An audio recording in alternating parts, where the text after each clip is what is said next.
The 2021 murder of 13-year-old Ethan Hun at River Valley High School by a fellow student remains etched in Singapore's memory. The perpetrator, then 16, pleaded guilty to culpable homicide not amounting to murder and received a 16-year sentence in December 2023. Now 19, the man is appealing for a reduced sentence.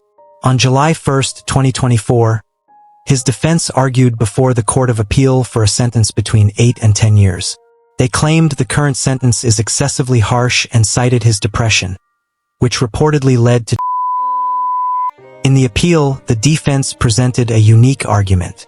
They claimed the teenager intended to be killed by police after the attack, as he felt that he is unable to take his own life. However, the chief judge countered this argument. He pointed out the calculated nature of the crime. The perpetrator waited for the school to clear, prepared the restroom, and targeted a random student. These actions, according to the judge, suggest a deliberate plan to kill, not someone who was hoping to be confronted and apprehended. The defense team elaborated on their client's intentions. They acknowledged the deliberate planning of the attack, including waiting for the school to clear and selecting a random victim. However, they emphasized that the goal was to be killed by police, not a premeditated murder. The defense cited the teenager's reported feelings of catharsis and regret after the attack and planned to stop harming others. During the appeal, his lawyers had highlighted that their client has been actively involved in rehabilitation efforts since September 2021. His treatment plan included medication, with adjustments made in November 2022. He also participated in regular psychotherapy sessions and found solace in attending a religious fellowship. While in remand, he converted to Christianity and received guidance from a pastor. These steps highlight a potential path towards positive change. Reports indicate the teenager is deeply remorseful for his actions and the pain inflicted on Ethan's family. He has taken the initiative to express his regret by writing a heartfelt letter directly addressed to them. The prosecution strongly opposed the teenager's appeal for a lighter sentence.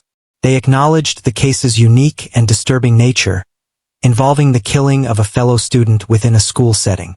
The prosecutor's written arguments highlighted the teenager's lack of dispute regarding the crime's severity. It further emphasized the chilling premeditation and calculated planning evident in his actions. The defense addressed the teenager's mental state. They acknowledged his diagnosis of major depressive disorder as a contributing factor, but not the sole cause of the crime.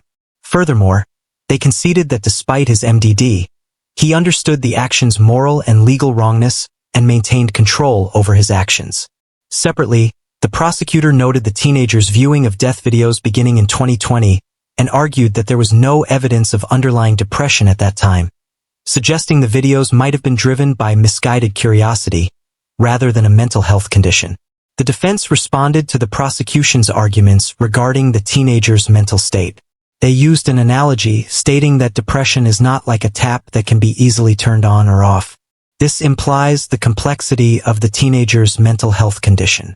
The hearing has concluded, and the judge is now deliberating. A decision on whether to reduce the teenager's sentence will be announced at a later date.